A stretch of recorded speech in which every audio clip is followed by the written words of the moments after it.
Okay, so I'm going to be reading chapter 2 from The Candle of a Flame by Gaston Bachelard. Chapter 2, The Solitude of the Candle Dreamer. Already my solitude is prepared to burn him who burns it. Louis Ye, Un homme de fou. 1. Now, after a brief preliminary chapter in which I sketched out the research topics that an historian of ideas and experiences would need to pursue, I returned to my simple task as a seeker of images appealing enough to stabilize our reveries. The flame of the candle summons reveries from memory. It provides us occasions in our distant memories for solitary vigils. But does the solitary flame alone intensify the dreamer's solitude or comfort his reverie? Lichtenberg said that man so needs companionship that in his solitary dreaming he feels less forlorn before a lighted candle. Albert Begin was so struck by this thought that he entitled the chapter dedicated to George Lichtenberg, The Lighted Candle. But every object that becomes an object of reverie takes on a peculiar character. How I would like to undertake the immense labor of bringing together a museum of one-rick objects that are made one-rick by a familiar reverie on familiar objects. Everything in a house would thereby have its double, not a nightmare phantom, but a kind of ghost that haunts the memory that revivifies remembrance. And one Rick personality then characterizes each important object. The solitary flame has a character different from that of the fire in the hearth. The fire in the hearth may distract the keeper of the flame. A man who stands before a talkative fire can help the wood to burn. He places an extra log at the right moment. The man who knows how to keep warm supervises the Promethean deed. He acts out his little Promethean gestures and so is proud to be perfect keeper of the flame. But the candle burns alone. It has no need of a servant. We no longer have candle snuffers and snuffer stands on our tables. For me, the time of candles is the time of le bougies altru. Tears, hidden tears, flow along its lacrimal canals. Lovely example for a grieving philosopher to imitate. Already Stendhal knew how to recognize good candles. In his memoirs of a tourist, he tells of going to the best grocer in the area to replace the innkeeper's dirty candle ends with good wax candles. And so we should return to our dreams when we are all alone by recalling these good wax candles. The flame is alone, naturally solitary. It wants to remain alone. At the end of the 18th century, a physicist investigated flames by attempting in vain to join the flames of two candles.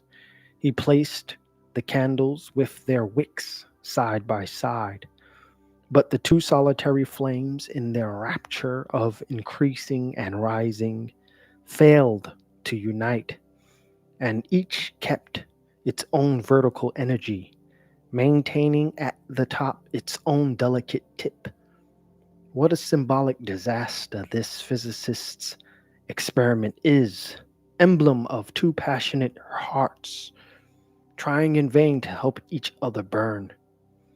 For a dreamer, the flame should at least be the symbol of a being absorbed in his own becoming. The flame is a becoming being, a being becoming.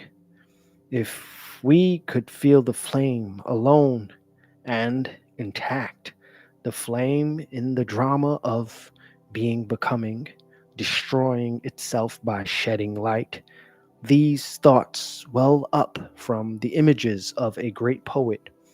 Jean de Boschère writes, "My thoughts in the fire lost the tunics by which I knew them. They are consumed in the blaze of which I am the origin and the sustenance. And yet I am no more. I am the interior, the pivot of the flames, and yet I am no more." To be the pivot of the flame, what a great and powerful image of dynamism in all its unity. Jean de Boschère's flames, the flames of Satan the obscure, never tremble. They may be considered the emblem of a grand enterprise. 2. With Jean de Boschère, a vital heroism models itself on an energetic flame that rends its tunics. But there are flames of a more peaceful solitude. They speak more simply to lonely consciousness. In just 5 words, another poet speaks the axiom of solace in these two solitudes. Single flame, I am alone. Sadness or resignation, sympathy or despair. What is the tone of this appeal for the impossible communication? To burn alone, to dream alone, a great symbol, a twofold, incomprehensible symbol.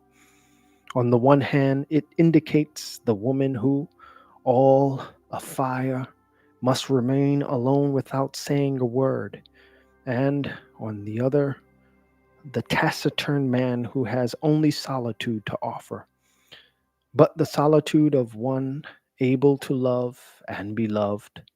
What a jewel! The novelists tell us of the sentimental beauties of these secret loves, these undeclared flames. What a novel could be written if one could continue the dialogue begun by Sarah. Single flame, I am alone. But does this dialogue not continue in silence, in the silence of two solitaries? But one must speak while dreaming. In the evening reverie before his candle, the dreamer devours the past, indulges in a false past. The dreamer dreams of what he could have been. In rebellion against himself, he dreams of what he should have been and of what he should have done. In the undulations of reverie, this rebellion against oneself is quieted. The dreamer gives himself up to the melancholy of reverie, a melancholy that blends actual memories with the memories of reverie. It is in this blending, again, that one becomes sensitive to the reveries of others. The candle dreamer communicates with the great dreamers of a former life, with solitary life's great reservoir. 3. In my book, if my book could be what I wanted it to be, if by reading poets I could assemble enough adventures in reverie to break down the barrier that keeps us out of the poet's kingdom, I would like to find a truly conclusive image at the end of every paragraph and after every lengthy sequence of images, one that would seem overwrought to the reasoning mind. aided by the imagination of others. My reverie would thus go beyond my own dreams. In this short paragraph, to tell how one might go beyond memories of solitude and memories of woe as well, I shall evoke by candlelight a literary document in which Theodore de Banville speaks of Camoens's vigil. When a poet speaks sympathetically of another poet, what he says is doubly true. Banville reports that when Camoens's candle would go out, the poet would continue to write his poem by the light of his cat's eyes. By the light of his cat's eyes. One must believe in such a gentle, delicate light as though in something far beyond any mundane light. The candle is no more, but it once existed. It began its vigil while the poet began his poem. The candle led the communal life, an inspired life, inspiriting life along with the inspired poet. Line after line in the fire of inspiration, the poem unfolded its own ardent life by candlelight. Every object on the table had its glimmer of light, and the cat was there sitting on the poet's table, its tail white against the inkstand. It was gazing at its master's hand moving over the paper. Both candle and cat were watching the poet with his fiery eyes and gaze. This gaze was everything in that little universe of the lighted table in the worker's solitude. How then could everything else not maintain this fervor of his gaze, of his light? A decrease in one is offset by the increased cooperation from the others. Moreover, weak beings move beyond themselves more delicately and less violently than strong ones. The solitude of the candle is smoothly continued in the solitude of the non candle. Every object in the world, loved for its own sake, has a right to its own nothingness. Every being pours out being, a little of its being, the shadow of its being, into its own non being. Hence, in the subtle harmony that a philosopher of ultra dreams hears between beings and non beings, the being of the cat's eye can assist the non being of the candle. The spectacle of a Camoens writing at night was just that great.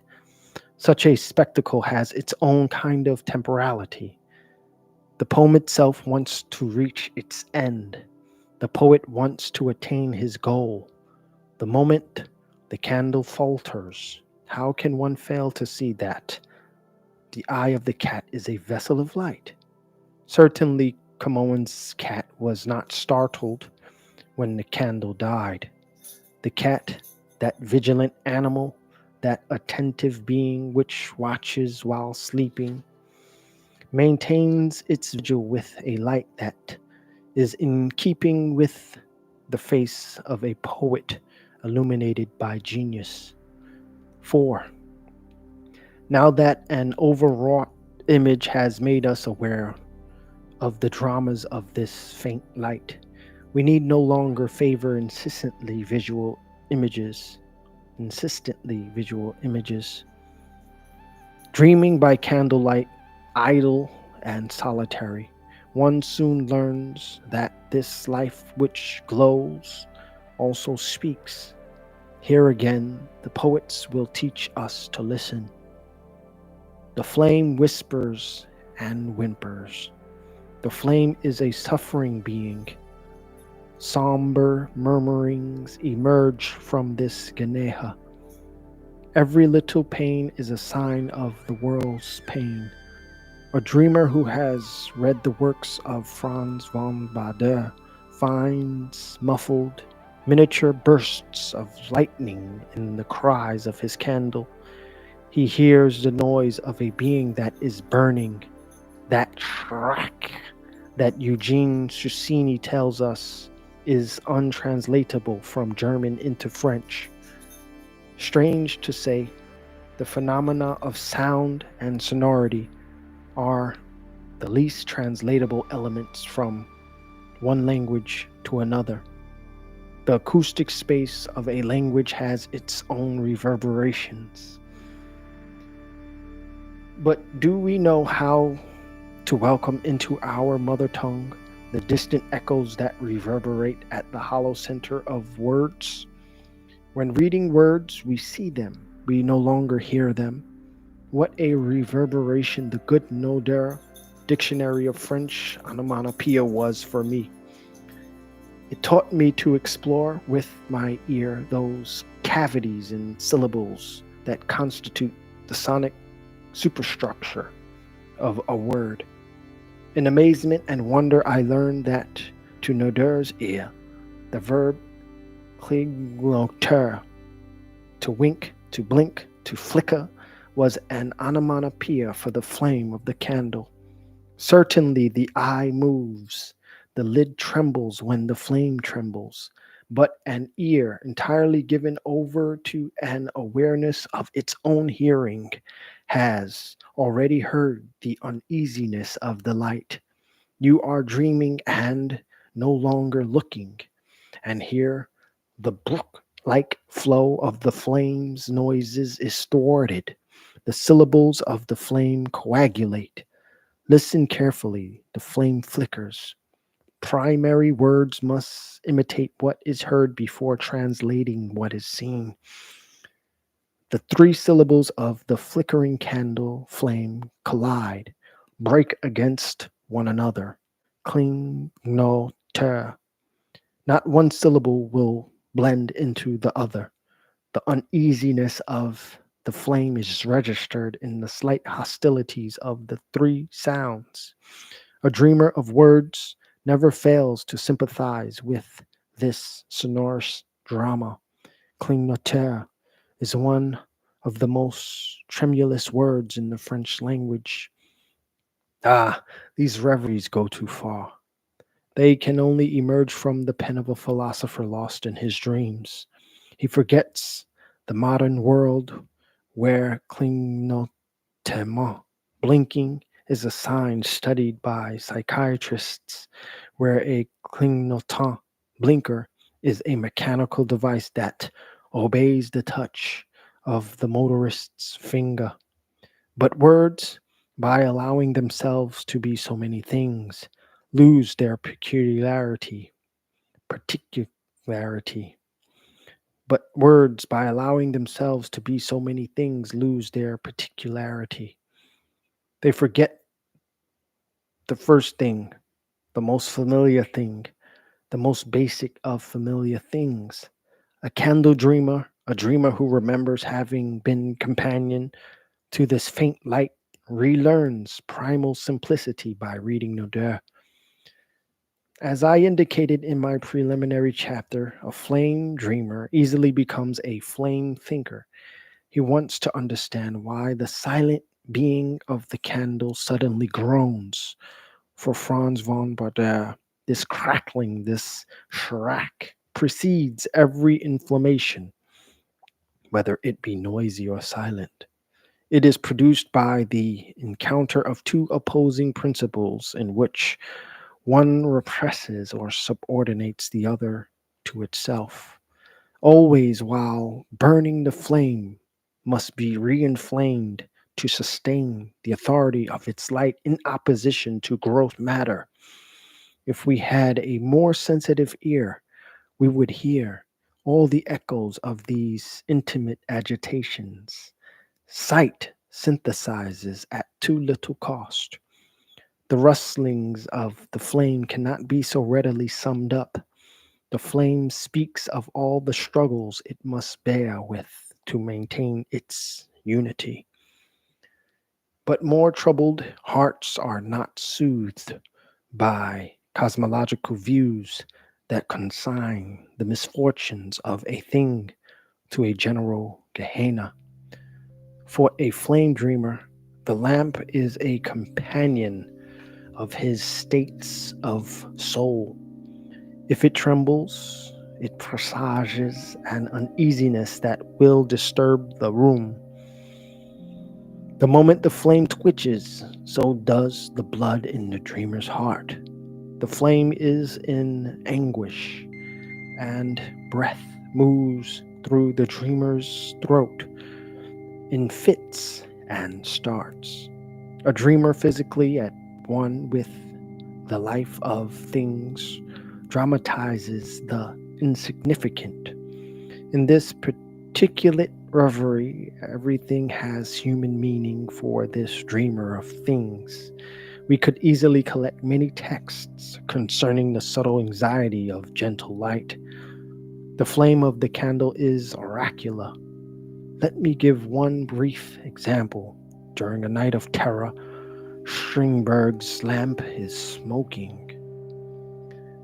I got up and opened the window. A draft of cold air threatened to put out the lamp. I closed it again. The lamp began to sing, to groan, to whimper.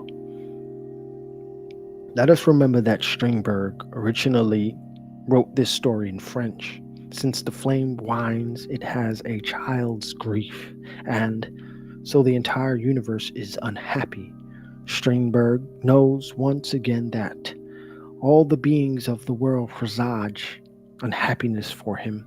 To whine, is this not to flicker in a minor key with tear filled eyes?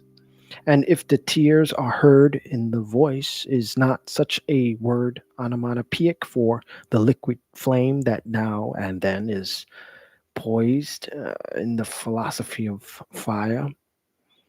And if the tears are heard in the voice, is not such a word onomatopoeic for the liquid flame that now and then is posited in the philosophy of fire? In another passage from the same story, Strindberg suspects an ill will on the part of the light. It is a noise from the candle that presages unhappiness. I lit candles in order to pass the time reading. A sinister silence held sway, and I could hear the beating of my heart. Then a tiny noise that sounded like an electric spark. Could it be? An enormous lump of tallow had fallen from one of the candles onto the floor. Nothing more than that. But where I came from, it was an omen of death. Certainly, Strindberg is a thin skinned soul. He is sensitive to the tiniest dramas of matter. The coke in his hearth alarms him when it crumbles too much while burning, when its residues do not fuse. But the disaster is at once greater and more subtle when it comes from the light. Do not lamp and candle give off the most humanized fire? In giving light, is not the fire a creator of the greatest values?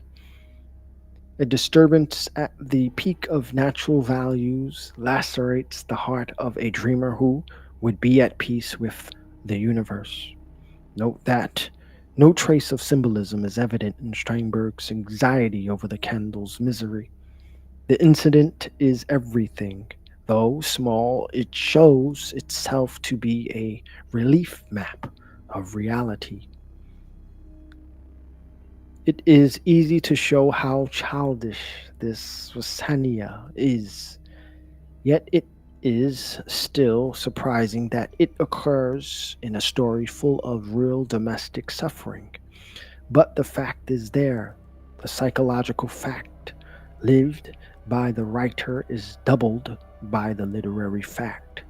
Strindberg is confident that an insignificant event is capable of shaking the human heart. He thinks that with a slight scare he can inject fear into the reader's solitude. Of course, a psychiatrist has no trouble diagnosing schizophrenia when reading Strindberg's stories. But in their literary form, such stories pose a problem. Are they not schizogenic? When reading Inferno attentively, will not every reader have his moments of schizophrenia? Strindberg knows that he communicates with the great other of solitary readers by writing in the absolute of solitude. He knows that in every soul there is an area where, beyond reason, the most childish fears survive. He will surely be able to promulgate his candle miseries. In Inferno, he follows the axiom expressed in his autobiography: go there and the others will fear. 5. When a fly plunges into the flame of a candle, the sacrifice is noisy, wings crackle, the flame leaps up. It seems that life crackles in the heart of the dreamer. The death of the moth is smoother, not so noisy. It flies soundlessly. The moth. It barely touches the flame, and already it is consumed. For a dreamer who dreams grandly, the simpler the incident, the farther the commentaries go. To exhibit this drama, C.G. Jung wrote an entire chapter entitled The Song of the Moth. He cites a poem by Miss Miller, a schizophrenic, whose case provides the point of departure for the first edition of the Metamorphosis of the Soul. Here again, poetry gives a sense of destiny to an insignificant event. The poem enlarges everything. Coiled for a long time in its chrysalis, it is toward the sun, the flame of flames, that this tiny creature goes in search of the supreme and glorious sacrifice. Here is how the moth, the schizophrenic, sings. I longed for thee when first I crawled to consciousness. My dreams were all of thee when in the chrysalis I lay. Oft myriads of my kind beat out their lives against some feeble spark once caught from thee. And 1 hour more, and my poor life is gone. Yet my last effort, as my first desire, shall be but to approach thy glory. Then, having gained one raptured glance, I'll die content. For I, the source of beauty, warmth, and life, have in its perfect splendor once beheld. Such is the song of the moth, the symbol of a dreamer who wants to die in the sun. And Jung does not hesitate to associate his schizophrenic poem with Faust's dream of losing himself in the light of the sun. On tireless wings, uplifted from the ground, then should I see in deathless evening light the world in cradled stillness at my feet. Yet stirs my heart with new awakened might the streams of quenchless light I long to drink.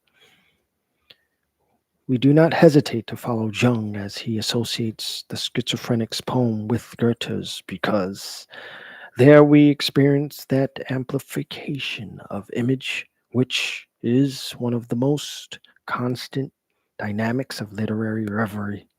For us, it is a witness to the psychological dignity of the written reverie.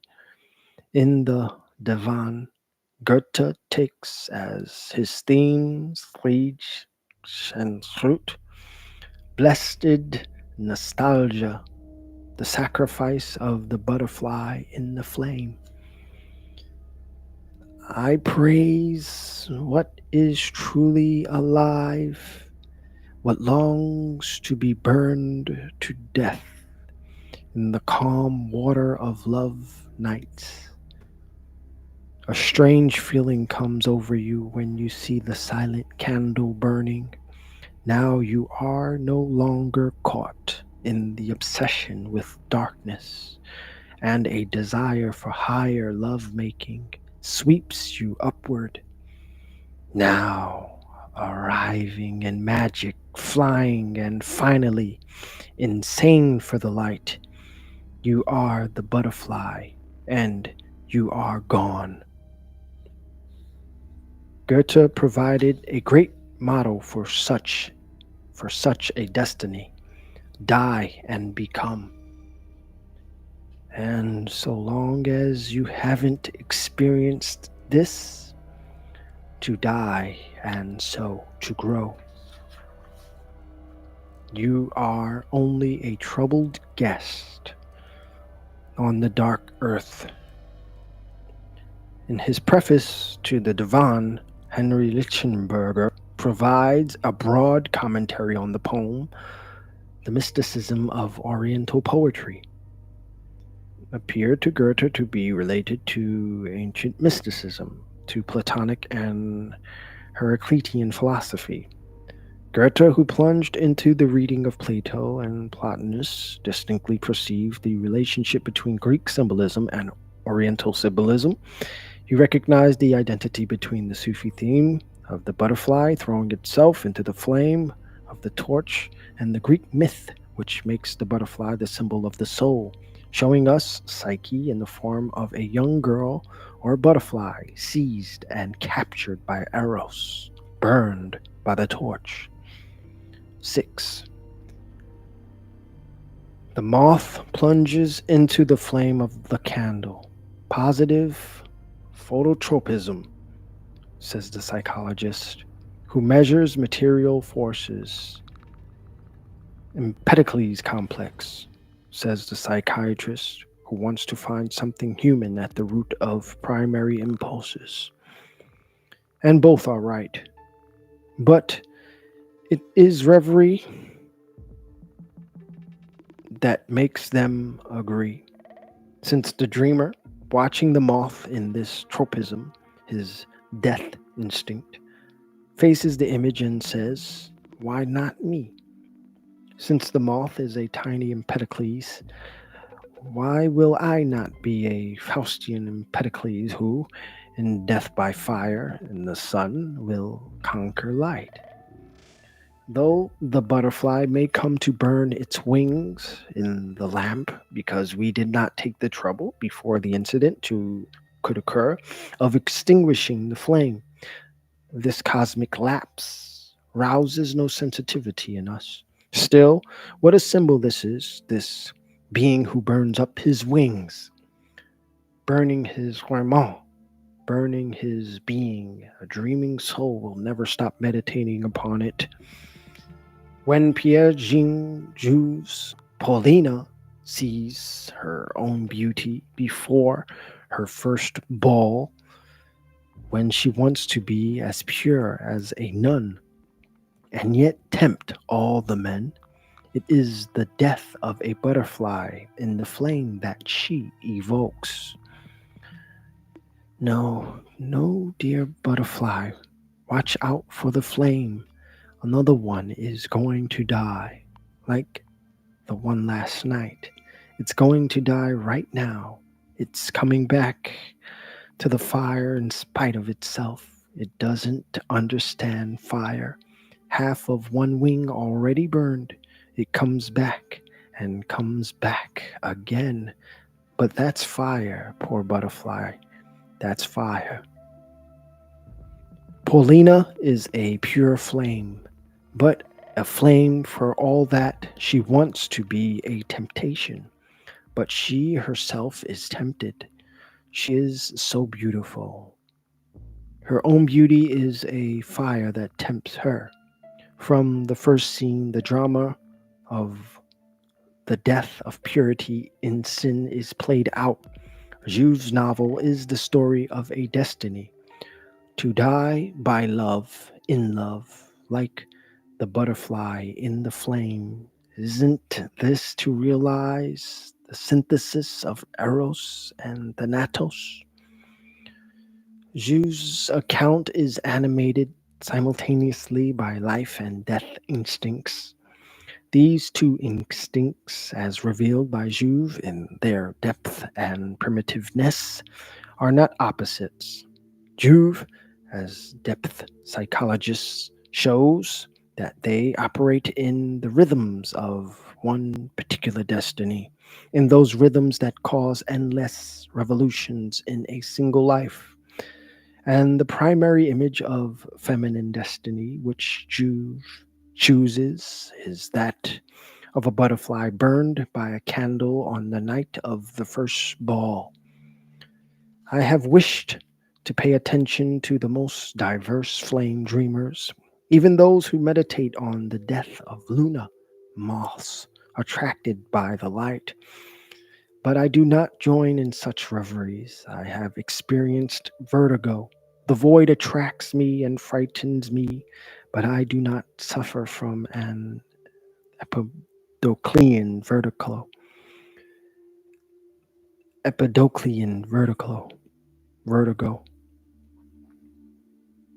Empedoclean vertigo,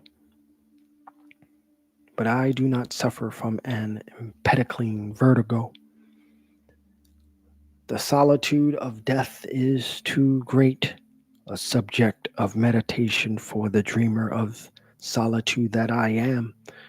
To finish this chapter, I must tell once again how the simple and tranquil reveries evoked at its beginning were made my own. 7. Jean Cassou always dreamed of approaching the great poet Oscar Valdelas Melos with a question worthy of royalty. How fares your solitude? This question has a million answers. In what center of the soul? In what corner of the heart? In what turn of the mind is a great solitary man alone? Really alone? Alone? Shut away or barricaded? In what refuge, in what cell is the poet really a solitary? And when everything alters according to the disposition of the sky and the color of dreams, each impression of the great solitary man's solitude must find its own image. Such impressions are first of all images. One must imagine solitude to know it, to love it, or defend oneself from it, to be tranquil or to be courageous. He who wishes to create a psychology of the psyche's chiaroscuro, in which the consciousness of our being is illuminated or obscured, must multiply images and duplicate each one. A solitary man, in the glory of being alone, often believes that he can say what solitude is, but to each his own solitude. And the dreamer of solitude can only give us a few pages in this scrapbook of the chiaroscuro of solitude. As for me, in total sympathy with the images poets offer me, and with others' solitude, I come to be alone by means of their solitude. I become alone, profoundly alone, from the solitude of another. But, of course, this invitation to solitude must be discreet. It must be precisely a solitude of imagery. If the solitary writer wants to tell me his life, his whole life, he quickly becomes a stranger to me. The reasons for his solitude will never be the reasons for my solitude. Solitude has no history. All my solitude is contained in a primary image. Here, then, is the simple image, the central picture in the chiaroscuro of dreams and memory. The dreamer is at his table in his garret. He lights his lamp, a taper, his candle. Then I remember, then I find myself again. I keep the same vigil as he. I study as he does study. The world is for me, as for him, a difficult book illuminated by the flame of a candle. For the candle, companion of solitude, is above all the companion of solitary work. The candle does not illuminate an empty room, it illuminates a book.